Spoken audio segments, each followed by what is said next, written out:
those sorts of products that, number one, they solve a problem. Number two, can be sold to the masses. That's all we pretty much look for. We need good margins. It needs to have a little bit of a wow factor. Other than that though, like that's pretty much it.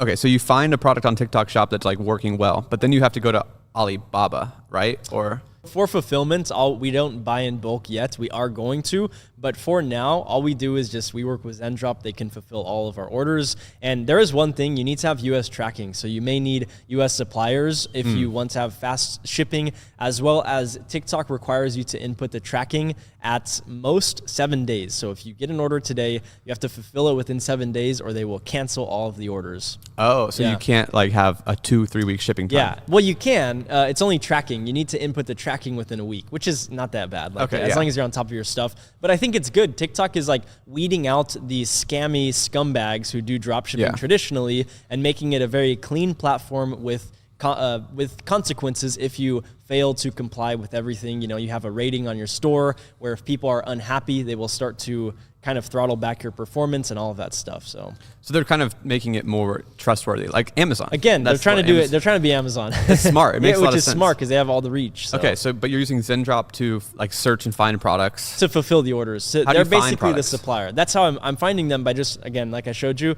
on TikTok Shop. I'll look through. Sorry. How do you source a product? So say you find the product you want to use, and then you have to to get the supplier for it, right? That's pricing. Okay, that's through Zendrop. We have their pro plan. It's like $50, and we have a Slack channel with 15 employees from Zendrop. So we'll just send the link from AliExpress. We'll say, hey, we want this product sourced. Here's our target cost, and then they will get a supplier or so get it's a AliExpress. Sourcing. No, that's just a reference point to say this is the exact product we want. Gotcha. Get us actual pricing with shipping.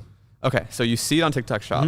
Then you go to Zendrop. You look it up on AliExpress. See, that's and we get a link, and then we're like, yep, this is the one. And then we send it to our Slack channel for Zendrop and say, we need this product sourced. Okay, perfect. Crystal clear now. Thank you. Yep. Okay, so that's the product. Just one more point on this. What makes like a good product? Like, how are you identifying what to sell? Because you have years in the game, and I know this is almost like the most important aspect of dropshipping. Sure.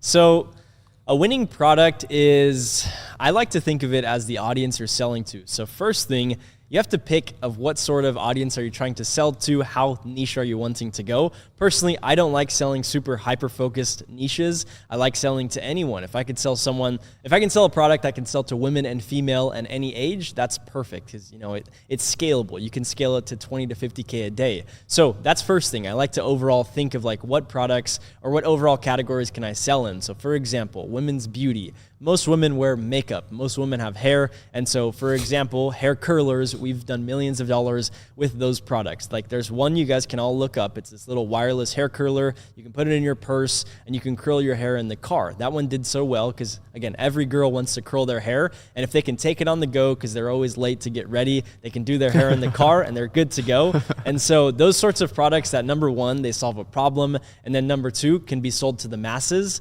That's all we pretty much look for. Obviously, there are some fine points, like we need good margins. It needs to have a little bit of a wow factor. Other than that, though, like that's pretty much it.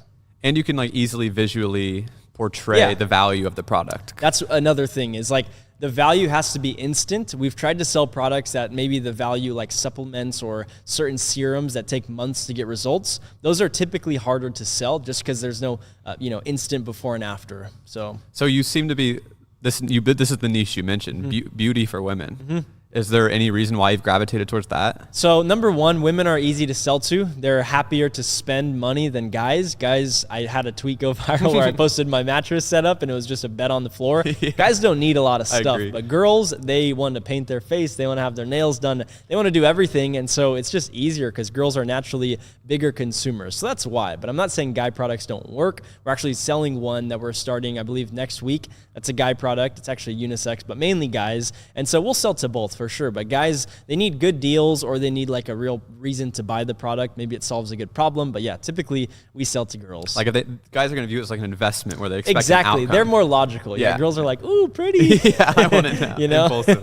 That makes a lot of sense. Yeah. Okay, cool. So that's your ethos for a product. Let's just use a hair curler in context for this example since you kind of know about it. Yeah. So what was the video that you're having these creators make? Yeah, so essentially it's just demoing the product. It's nothing fancy. However, this was years ago too, and the atmosphere has changed. It used to be like one creator can just say, hey, oh my God, like look at this product, it's super cool. Now with TikTok ads, because we do both, we do TikTok shop and ads. Now for ads, as far as TikTok goes, we actually go ahead and we mash up like 20 different clips, maybe 10 to 20 clips of people using the product. Because again, it's like it's in the back of their head, you're baking in social proof into their minds, and then they usually convert better that way. We do that with beauty products, with clothing, with all of that, because what's better than one if you see 20 people using the product. So it's almost just like a montage of people using just in the car, like ear down. Is there any words on the screen? Yeah, usually. So this is one thing specifically with TikTok ads. TikTok shop is a lot more simple, but with ads, we always keep the offer in the first few seconds. So for example, if we're going to sell, I don't know, a crew neck, if we're going to do a buy one, get one free, that offer will be in the first few seconds of the ad. The reason is we have an insane sale and we want people to know about it. That way we can get the click-through rate up, which is essentially if you get 1,000 impressions, 100 people that actually click on that ad, that's a 10% click-through rate. So we want a high-ass click-through rate. In order to do so, you need to show what the actual value proposition is, which is, in this case, buy one, get one free or something similar. Okay, so is that just literally like buy one, get one free words on the screen? Yeah. Is there a certain style of font? No, just the TikTok font. We can do it on InShot. That's the app we use. But no, that's it. Like do that, and then you can narrate with text, like say, this is the best. It's not difficult. It's just what is that copy? What is that script? Like, what do you mean? Like, what is this is exactly? The best hair curler if you're on the go. Like, oh my God, I love this dress. Like, I wear it everywhere. Perfect summer dress, whatever. Get yours now at the end. It's nothing fancy, but I think it's a combination of all of the clips, the audio. We usually have a very good, genuine voiceover, and then the text kind of just subconsciously hammers home what we're trying to sell. Is there music? Typically there's not. If anything, it's played really quietly. That Chick-fil-A is coming back up. Playing really quietly, or we just have a really quality voiceover, which now you can do with AI. I think 11 Labs is a killer one that we use, and we plug in those actually really often now. So 11 Labs voiceovers, and then just cut up montages of all these people using it. First 2 or 3 seconds, your offer. So buy one, get one, or maybe a discount or whatever. Is there like still like headline captions? There's a caption, that's it. Caption, they don't really matter. Get yours now, buy this now, buy one, get one free. It's pretty simple. Just the offer, essentially. So it's way simpler than Facebook ads where you're having to lay out this whole sales copy. So yeah, dude, honestly, TikTok, the main thing is content. And I think that's how it's going to go for the next few years with Facebook and TikTok, even with the TikTok shop and everything.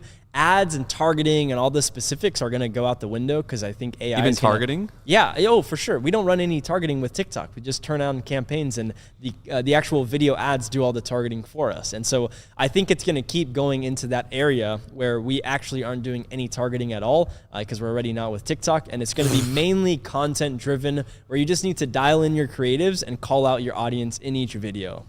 It sounds way easier than what I had to used to do. Yeah, dude, it's literally just making good videos. It's not easy though, like the videos are the hard part. For sure. But with the TikTok shop, it's becoming a lot easier because you don't even have to pay for videos. Like we used to have to Amazon Prime the product to creators and then also pay them $100 on top of the videos. Now we're literally saying, hey, get the product, we'll send it to you for free. Just make content and we'll give you commission. And it's a win-win because everyone wins. And we get all that content now from the TikTok shop that we can now link up with TikTok ads and run paid ads to the TikTok shop, which obviously TikTok is now preferring their shop over external URLs, which we have been seeing a decrease in paid ad conversions compared to like weeks ago before the TikTok shop was a thing. So that makes sense intentionally though. Yeah, for sure.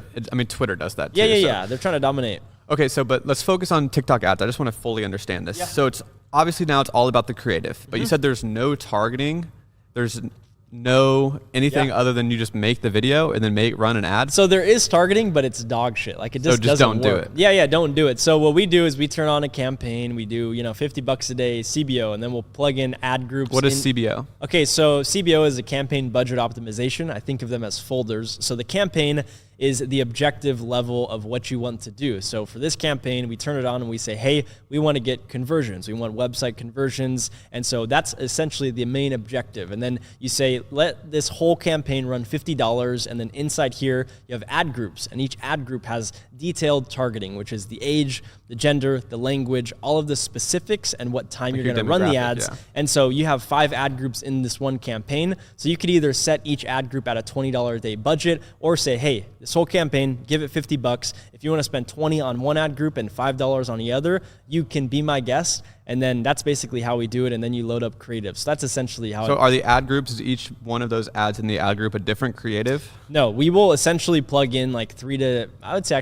10, maybe even sometimes 20 creatives in each ad group. Then there's, after the ad group, there's like ad groups, another folder that houses the creatives. And in those, we'll plug in again, probably like 5 to 20 creatives. Yeah. The ad group and then the ad itself. Ad set is like ad group for Facebook. Yeah. Okay, gotcha. So that's essentially how it breaks down. And then, we'll load up like 5 to 20 creatives. And then from there, we essentially see what creatives work. So you have ad groups. So you have the campaign, which is the folder. Yeah. So it's like everything's inside this campaign. You want sales, you want clicks, what do you want? So you're going for sales, and that's what this folder is all about, getting sales. And then you have 10, 20 different ad groups. 5. Okay, so you have 5 different ad groups, but you're not doing any targeting. The point of the ad group is to tell TikTok which demographic to go after. Yeah. But you're just letting TikTok do its thing. For the most part. Sometimes we'll do like age, but yeah. Okay, but you're doing, that makes sense. Yeah. But you're doing 5 different ad groups because each one of those ad groups is TikTok's algorithm is going to naturally target a different demographic. And so you're letting TikTok's algorithm show you, letting it figure it out, the AI figure it out. And then within each one of those ad groups, you have 10 different creatives, 10 video, photo, different offers. And so TikTok by itself in one campaign is going to figure out of 5 different demographics, this one's the best. And within each demographic, this is the best offer combined with creative. Is that the process? Yeah, and then it delegates spend to whatever ad groups are working the best. Automatically.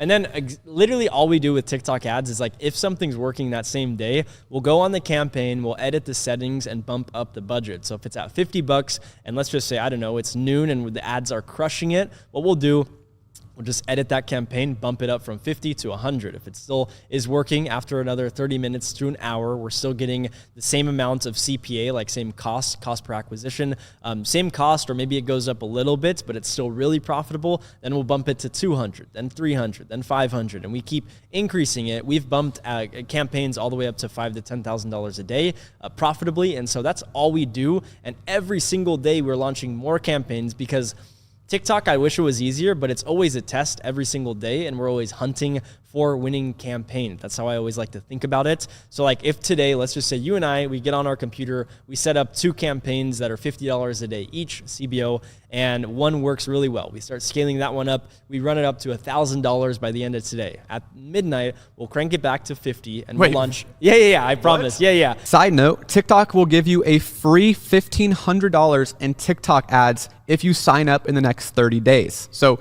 if you spend $300, they're going to match that and give you a free $300 in TikTok ads.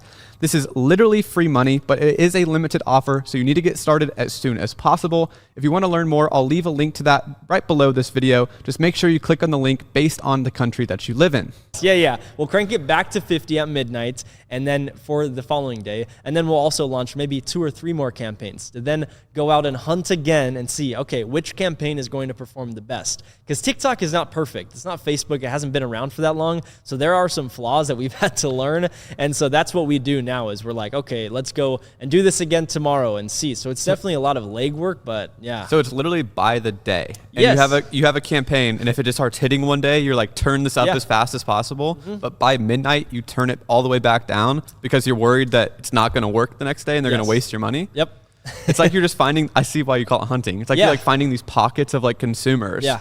And you're finding that one pocket, but you're going to hit the top of that very quickly. And so you don't just want to automatically let it keep spending your money. That's exactly it. Holy shit. It's weird, bro. That's like kind of stressful. Yeah, it is. It's a lot more time in the ad accounts. But it does make sense like why that would work that way. And it's really cool that you trust the TikTok AI to find this demographic way better than you just guessing. Yep, we tried it. We tried to use targeting and stuff, and it just did not perform. Like we split tested a campaign with no targeting versus a campaign targeting this interest and this age range and stuff. And most of the time, I would would say like 90% of the time, the campaign with no targeting works. So that's what we stick with. It's interesting because you could say like it's a product for women, but maybe a lot of guys want to buy it as a gift. And so like if you only target women, you're cutting off that entire market. Yep. And so TikTok's ads can like just figure that out by themselves without having to limit it.